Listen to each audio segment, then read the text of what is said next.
বিসমিল্লাহির রহমানির রহিম। প্রিয় শিক্ষার্থীবৃন্দ, আসসালামু আলাইকুম।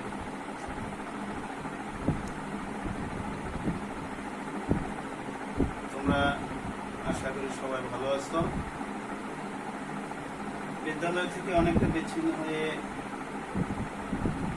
পড়লো আমার বিশ্বাস যে জেলা স্কুলের ছেলেরা সবসময় লেখাপড়া ঠিক রেখে বাকি সব কিছু করে। আমার বিশ্বাস তোমরা ওইভাবেই লেখাপড়া প্রস্তুত করতেছ। তো আমরা স্কুলের পক্ষ থেকে তোমাদেরকে কিছু অনলাইন ক্লাসে নিয়ে তোমাদের এই পড়ার গতিকে আরেকটু গতিশীল করার চেষ্টা করতেছি। আজকে আমি নবম শ্রেণীর উচ্চতর গণিতের একটা ক্লাস নেব। উচ্চতর গণিতের স্থানাঙ্ক জ্যামিতির একটা ক্লাস ব্যাপারে তোমাদের ধারণা দেবো। যদিও হয়তো তোমাদের অনেকেরই কাজটা তোমরা এই চ্যাপ্টারটা করছো, তো যদি আমার ধারণা যে আমি যদি এই কাজ তোমাদের সাথে একটু কথাবার্তা শেয়ার করি তাহলে তোমরা আরেকটু উপকৃত হবে। স্থানাঙ্ক জ্যামিতি।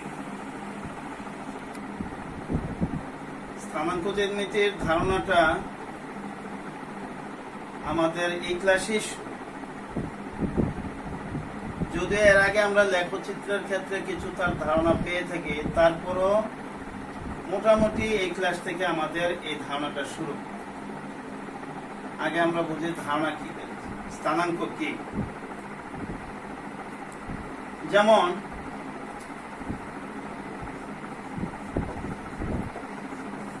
পি বিন্দুর স্থানাঙ্ক হলো y ও x অক্ষ হতে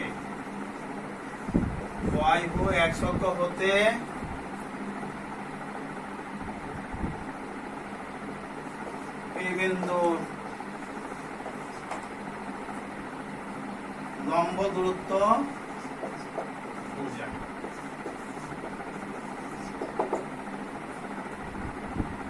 পি বিন্দুর স্থানাঙ্ক বলতে পি বিন্দুর স্থানাঙ্ক হলো y ও x অক্ষ হইতে পি বিন্দুর লম্ব দূরত্ব বোঝায়। এই স্থানাঙ্কটা x আর y অক্ষ কি আমরা আবার একটু ধারণা নেই। কোন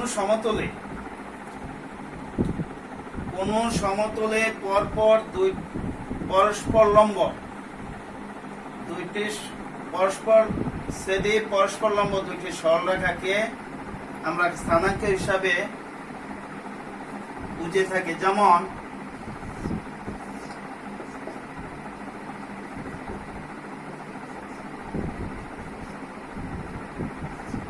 কোন সমতলে এরকম দুইটা পরস্পর ছেদে পরস্পর লম্ব পরস্পর ছেদে দুইটি সরলরেখা, যেমন x প্রাইম ও x কে x অক্ষ, y প্রাইম ও y ও y প্রাইম কে y অক্ষ, এবং এই দুইটার ছেদবিন্দুটাকে আমরা মূল বিন্দু হিসাবে বুঝি। এই রেখাটাকে আমরা সাধারণত আনুভূমিক রেখার সমান্তরাল, আর এই রেখাটা হলো অক্ষটা হলো আনুভূমিক রেখার সাথে, অর্থাৎ ভূমির সাথে উলম্ব রেখা, অর্থাৎ ভূমির সমান্তরাল রেখাটাকে আমরা x অক্ষ আর ভূমির সাথে উলম্ব রেখাটাকে y অক্ষ হিসাবে চিন্তা করি, আর তার ছেদবিন্দুটাকে আমরা মূল বিন্দু হিসাবে ধরি। এই কোন বিন্দু এই x অক্ষ হইতে দূরত্বটাকে আমরা বুঝ বলি, আর y অক্ষের হইতে দূরত্বটাকে আমরা বুঝ বলছি। y অক্ষ হইতে দূরত্বটাকে আমরা বুঝ বলি, y অক্ষ হইতে দূরত্বটাকে আমরা বুঝ বলি যা x দ্বারা নির্দেশ করি, আবার x অক্ষ হইতে দূরত্বটাকে আমরা y বুঝি যা y দ্বারা নির্দেশ করি। যেমন এটা যদি পি বিন্দু হয়, আর এটা যদি x অক্ষ হয়, তাহলে দেখো এইটা হবে x আর এইটা হবে y। এই দূরত্বটা হবে y আর এই দূরত্বটা হবে x। অর্থাৎ ওয়াই অক্ষ হইতে দূরত্ব হলো এক্স, আর এক্স অক্ষ হইতে দূরত্ব হলো বিন্দু ওয়াই, আর এই দুটোটা দূরত্ব মিললেই হোক বিন্দুর স্থানাঙ্কটা বুঝে থাকে। এবার আসি আমরা এই যে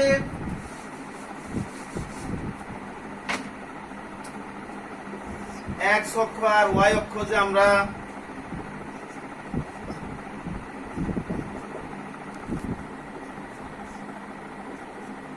পরস্পর লম্ব দুইটি রেখা চিন্তা করলাম, দেখো এই তলটাকে এই দুইটা রেখা সমান 4 ভাগে বিভক্ত করছে। এইটাকে বলি আমরা প্রথম চতুর্ভাগ, এটাকে আমরা বলি এরকম দ্বিতীয় চতুর্ভাগ, এটা আমরা তৃতীয় চতুর্ভাগ, এটা আমরা চতুর্থ চতুর্ভাগ হিসাবে। এইখানে ভুজের মানটা প্লাস, কুঠির মানটাও প্লাস, এইখানে ভুজের মানটা মাইনাস, কুঠির মানটা প্লাস, এইখানে ভুজের মানটা মাইনাস, কুঠির মানটাও মাইনাস, এখানে ভুজের মানটা প্লাস, কুঠির মানটা মাইনাস। অর্থাৎ ওয়াই অক্ষের ডান দিকে দেখো ভুজ ধনাত্মক, এখানেও ভুজ প্লাস, এখানেও ভুজ প্লাস। ওয়াই অক্ষের বাম দিকে ভুজ ঋণাত্মক, এখানেও ভুজ মাইনাস, এখানেও ভুজ মাইনাস। আবার দেখো এক্স অক্ষের উপরে কুঠি ধনাত্মক, এখানেও ধনাত্মক কুঠি, এখানেও ধনাত্মক কুঠি। এক্স অক্ষের নিচে কুঠি ঋণাত্মক, এখানেও কুঠি ঋণাত্মক, এখানেও কুঠি ঋণাত্মক। এই জিনিসটা আমরা আগে লেখচিত্রের ধারণা থেকে আমরা পাইছি যে আমরা নিচের ক্লাসে যখন লেখচিত্র ব্যবহার করে সমাধান করি, এই চতুর্ভাগটা কিন্তু আগে আমরা ধারণা পাইছি। আমি একটু আগে যে বলছিলাম যে আমরা স্থানাঙ্কের ধারণা কিছুটা আমরা নিচের ক্লাস থেকে পাইছি, এইটা পাইছি, কিন্তু পুরোপুরি ধারণাটা আমরা এই ক্লাস থেকে পাবো। আচ্ছা, এবার আসি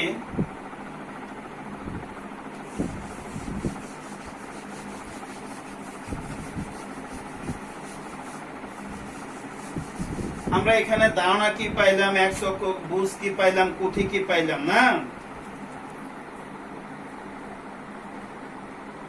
এবার আসি আমরা যদি এরকম আমাদের দেওয়া থাকে -5 3 +5 -3 -5 -3 +5 -5 +3। এই স্থানাঙ্কগুলো, এই বিন্দুগুলি কোন চতুর্ভাগে অবস্থিত? দেখো এটা দুটোটাই প্লাস, এখানে এখানে থাকবে। এটা কি ভুজ প্লাস, কুঠি মাইনাস, এটা এখানে থাকবে। এটা দুটোটাই মাইনাস, এটা এখানে থাকবে। এটা ভুজ মাইনাস, কুঠি প্লাস।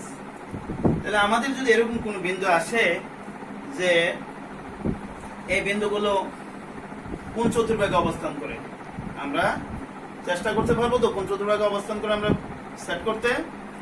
এরকম আমাদের 2 নম্বরের প্রশ্নটা, কোন নম্বরের প্রশ্নটা আমাদের এটা আসতে পারে। তারপরে আসি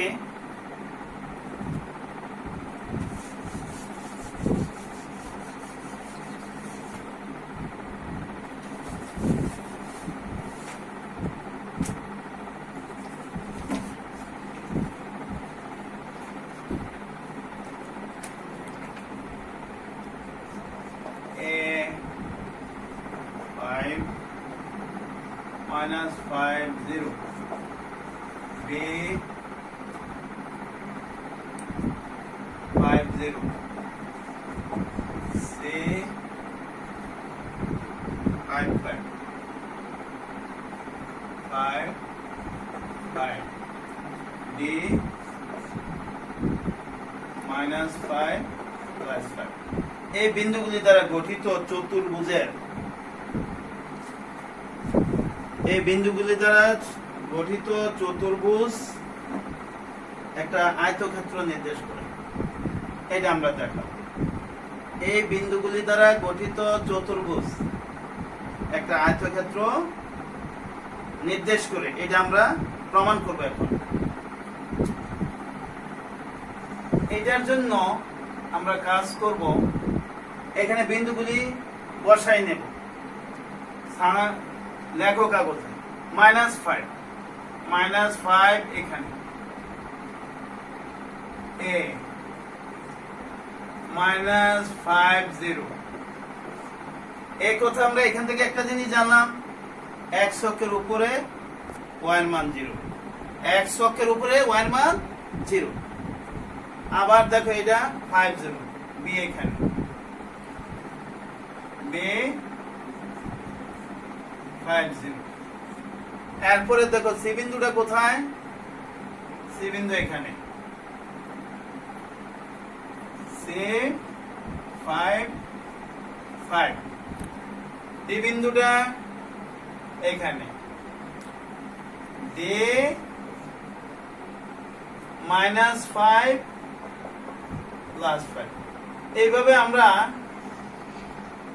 লেখো কাগজে মানগুলি বসাইয়াছি, তো রাইখা নেব। যদিও এই আঁকাতে আমাদের প্রমাণ হয়ে যায়, কিন্তু আমাদের বলবে ব্যাখ্যা দিতে। তাহলে আমরা প্রথমে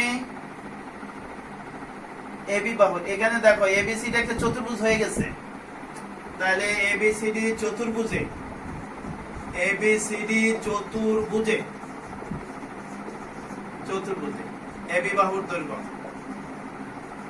এবি বাহুর দৈর্ঘ্য সমান √। এবার দেখো এটার ভুজগুলার অন্তর 5 - whole square plus 0 - 0 তার whole square সমান √100 সমান 10। সিডি বাহুর দৈর্ঘ্য সমান সিডি -5 তার হোল স্কয়ার প্লাস 5 - 5 তার হোল স্কয়ার সমান 100 সমান 10। এরপরে দেখো এডি বাহুর দৈর্ঘ্য সমান এডি -5 plus -5 plus 5 - 0 সমান 25 সমান 5। তারপরে দেখো বিসি বাহুর দৈর্ঘ্য সমান BC 5 - 5 whole square plus 5 - 0 whole square সমান 25 সমান 5। দেখো আমি বলছি যে এবিসিডি চতুর্ভুজটা আমরা একটা আয়তক্ষেত্র প্রমাণ করব। এই দেখো এবিসিডি চতুর্ভুজে এবি বাহু দৈর্ঘ্য 10 একক, সিডি বাহুর দৈর্ঘ্য 10 একক। এবি আর সিডি বিপরীত বাহু কিনা চতুর্ভুজের, এই এবিসিডি চতুর্ভুজের বিপরীত বাহু এবি আর সিডির দৈর্ঘ্য সমান। আবার বিপরীত বাহু এডি আর বিসির বাহুর দৈর্ঘ্য সমান, অর্থাৎ বিপরীত বাহু এবি বাহুর দৈর্ঘ্য সমান সিডি বাহুর দৈর্ঘ্য, এডি বাহুর দৈর্ঘ্য সমান বিসি বাহুর দৈর্ঘ্য। আমি এটা লেখা দিচ্ছি উপরে।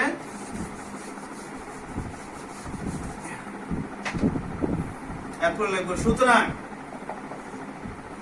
এবিসিডি চতুর্ভুজে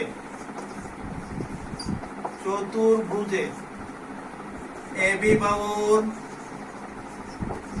দৈর্ঘ্য সমান সিডি বাহুর দৈর্ঘ্য এবং এডি বাহুর দৈর্ঘ্য সমান বিসি বাহুর দৈর্ঘ্য। তাহলে এরকম যদি থাকে একটা চতুর্ভুজের বিপরীত বাহুগুলোর দৈর্ঘ্য যদি সমান থাকে, তাহলে চতুর্ভুজটা সমান্তরিক। এখন আমরা বলছি এটা প্রমাণ করব আয়ত। যদি সামান্তরিক বলে যে চতুর্ভুজের সামান্তরিক, তাহলে আমাদের এতটুকুই যথেষ্ট, এর বেশি দরকার নাই। এখন যদি বলতো যে 4 বাহুর দৈর্ঘ্য যদি সমান আসতো, তাহলে বলতো যদি চতুর্ভুজটা রম্বস, তাহলে এই 4 দৈর্ঘ্য যদি সমান হতো তাহলে চতুর্ভুজটা রম্বস। 4 বাহুর দৈর্ঘ্য সমান হলে চতুর্ভুজটা রম্বস, আর 4 বিপরীত বাহুগুলির দৈর্ঘ্য সমান হলে চতুর্ভুজটা সামান্তরিক। রম্বস একটা সামান্তরিক, এটা আমরা জানি নাকি কথা। এরপরে আসি আয়ত। এখন কর্ণ এসির দৈর্ঘ্য বের করি। কর্ণ এসি যোগ করে দিই আমরা গ্রাফে। কর্ণ এসি দেখো, এখন কর্ণ এসির দৈর্ঘ্য, এসি এর দৈর্ঘ্য সমান দেখো 5 মাইনাস 5 তার হোল স্কয়ার প্লাস 5 মাইনাস 0 তার হোল স্কয়ার সমান 100 যোগ 25 সমান 125। এখন আসো এবিসিডি ত্রিভুজে, এবিসি ত্রিভুজে AB square plus BC square সমান 100 যোগ 125, 100 যোগ 25 সমান 125 সমান এসি স্কয়ার।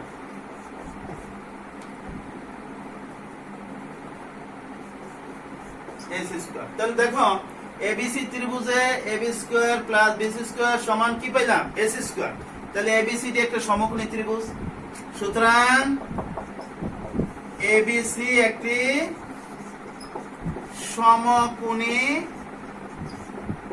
ত্রিভুজ যার কোণ বি সমান 90 ডিগ্রি। তাহলে আমরা জানি, আমরা প্রথম বের করছি এবিসিডি একটা সামান্তরিক, আর একটা সামান্তরিকের একটা কোণ যদি সমকোণ হয় তাহলে সামান্তরিকটা আয়তন, সুতরাং এবিসিডি সামান্তরিকটি আয়তন। আমরা অন্যভাবেও প্রমাণ করতে পারি, সামান্তরিক প্রমাণ করার পরে কর্ণ দুইটা যদি এসি আর বিডি কর্ণ সমান হইলেও সামান্তরিক।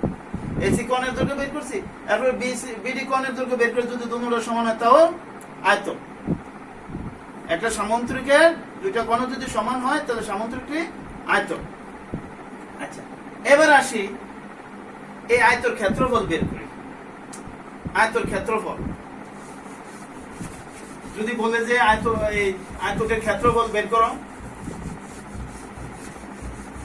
আমাদের এখানে আমরা ত্রিভুজের ক্ষেত্রফল, আয়তর ক্ষেত্রফল সবকিছু আমরা অন্য পরিমিতিতে নির্ণয় করছি জ্যামিতিক উপায়ে। এখানেও জ্যামিতিক উপায়ে নির্ণয় করতে পারি, তবে আমাদের বইয়ের দ্বিতীয় পদ্ধতিটা সহজ। ওই প্রথম পদ্ধতিটি জ্যামিতিক, ওইখান থেকে আমাদের এই দ্বিতীয় পদ্ধতিটা আইছে।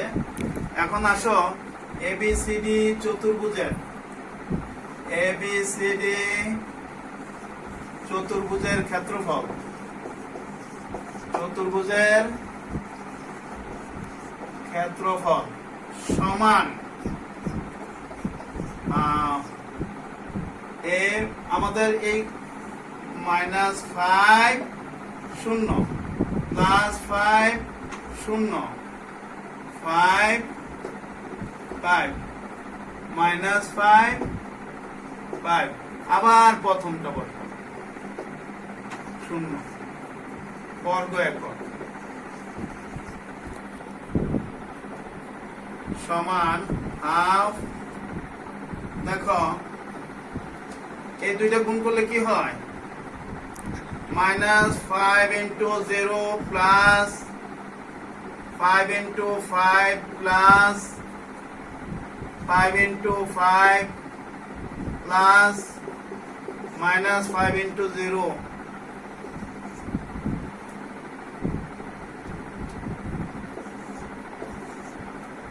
মাইনাস, আবার এখানে 0 into 5 plus 0 into 5 plus 5 into minus 5 plus 5 into minus 5 সমান এখানে বর্গ একক আছে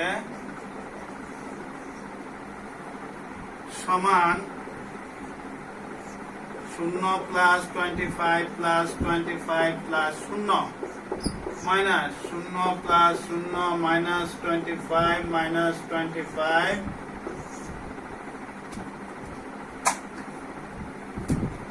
বর্গ একক সমান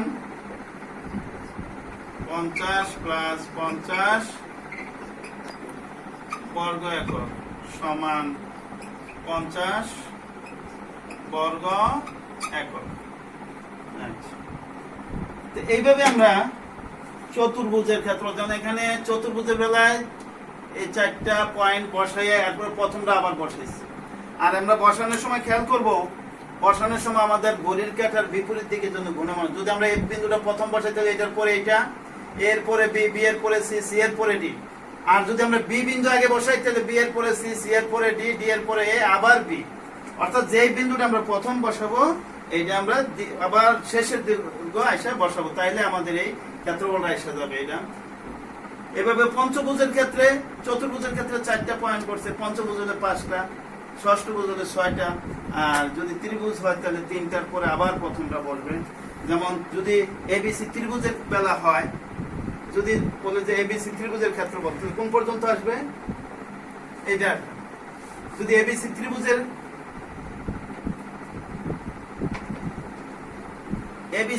ক্ষেত্রে বেলা হইলে আবার -5 into 0 বর্গ একক। এইভাবে আমরা ত্রিভুজের ক্ষেত্রফল বের করতে পারবো। যদি এসিডি ত্রিভুজের ক্ষেত্রফল বলে তাহলে এর পরে সি, সি এর পরে ডি, ডি এর পরে আবার এ, আবার এ বিন্দু বসাবো আমরা। তাহলে এইভাবে আমরা কোনো ক্ষেত্রের ক্ষেত্রফল বের করতে পারবো। তাহলে আমরা আজকে জানলাম এই যে চতুর্ভুজটা আয়ত প্রমাণ করলাম, তার জন্য কি করলাম,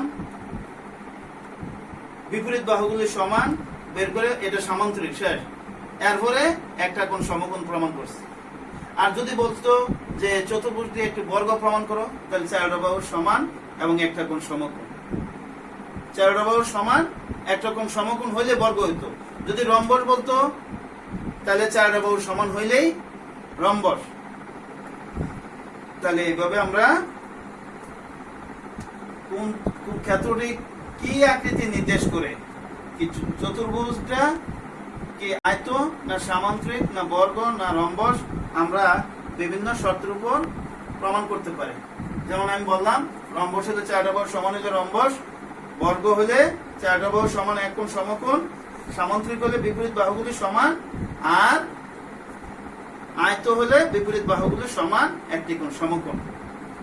তো আমার বিশ্বাস যে আমরা এখানে আরেকটা জিনিস করবো, 2টা বিন্দুর মধ্যবর্তী দূরত্ব তো আমাদের বের হয়ে গেছে। যখন আমরা এবি বাহুর দৈর্ঘ্য বের করছি, এ আর বি বিন্দুর মধ্যবর্তী দূরত্ব, যদি আমাদের বলে 2টা বিন্দুর মধ্যবর্তী দূরত্ব নির্ণয় করে তাহলে আমরা চেষ্টা করতে পারবো। তো আল্লাহ তাআলা যদি আমাদেরকে সুযোগ দেয় আমরা আবার সামনে ক্লাস করব। আজকে আমরা ক্লাসের এখানেই শেষ করছি। যে আমরা যদি তারপরে ক্লাসের কোনো পরামর্শ প্রয়োজন থাকে তোমরা যোগাযোগ করবা আমার সাথে, আর এই ক্লাসটা তোমরা মনোযোগ দিয়ে দেখার চেষ্টা করো। আমি বলছি প্রথমে যে কাজগুলো অনেকেই তোমাদের হয়তোবা জেলা স্কুলের ছেলেরা বসে থাকে নাই, কাজ করে নিছে। শুধু আমাদের কথাগুলি তোমাদের সাথে শেয়ার করার মাধ্যমে তোমাদের কাজের গতি বৃদ্ধি পাবে, তোমরা পড়ার উৎসাহ বৃদ্ধি পাবে, এটি আমার ধারণা। তো আমরা আবার সামনে সময় সুযোগ মতো আবার যেটা বেশি প্রয়োজনীয়, যেমন আমরা এই চ্যাপ্টার থেকে আশা করি একটা প্রশ্ন আমাদের প্রথম সাময়িক পরীক্ষা, বার্ষিক পরীক্ষা আমরা পাবো, ইনশাআল্লাহ আমরা পাবো। তো আমার বিশ্বাস আমার ক্লাসের মাধ্যমে আমরা তোমাদের এই ধারণাটা পরিষ্কার যে এই ক্লাস থেকে যদি এই চ্যাপ্টার থেকে একটা প্রশ্ন আমরা আনসার করার জন্য চেষ্টা করতে পারবো। আর সবচেয়ে বড় কথা হলো যে আনসার করাটা বড় কথা না, স্থানাঙ্কের ব্যাপারে ধারণাটা পরিষ্কার করে নেওয়া। আর তো আল্লাহ যদি আমাদেরকে তৌফিক দেয় আমরা আবার ক্লাস নেব। তো এখন তোমাদের আমার পরামর্শ, দেশের যেই পরিস্থিতি, এই পরিস্থিতি আমরা কতদিন আবার তোমাদের সাথে শেয়ার করতে পারি, শ্রেণীকক্ষে যাইতে পারি, এটা এখনো বলা যাচ্ছে না। কারণ পরিস্থিতি, আগে তো জীবন বাঁচানো করে যেই অবস্থা, সেই অবস্থায় তো আমরা এই এখন কি করতে পারি বলি না। তবে আমাদের এই অনলাইন ক্লাসগুলো তোমরা চেষ্টা করবে দেখার জন্য। সব স্যারে হয়তো বা বাংলা বা ইংরেজি বা গণিত বা পদার্থ রসায়ন যে স্যারের ক্লাসটা নেয়, তোমরা সেই ক্লাসগুলি মনোযোগে দেখার চেষ্টা করবে এবং স্যারদের সাথে তোমরা শেয়ার করবে। আর তোমরা বন্ধুরা নিজেরা শেয়ার করবে, তাহলে আমার বিশ্বাস তোমাদের অনেক ধারণা পরিষ্কার করতে পারবে তোমরা নিজেরা শেয়ার করে। তো আজকের মতো আমি তোমাদের সাথে এখানেই বিদায় নিচ্ছি। আশা করি তোমরা ভালো থাকবে, ভালোভাবে লেখাপড়া করবে, ভালোভাবে প্রস্তুতি নেবে পরীক্ষার জন্য সামনে। এই বলে তোমাদের সবাইকে ধন্যবাদ জানাই আজকে আমি এখানে শেষ করছি। আসসালামু আলাইকুম।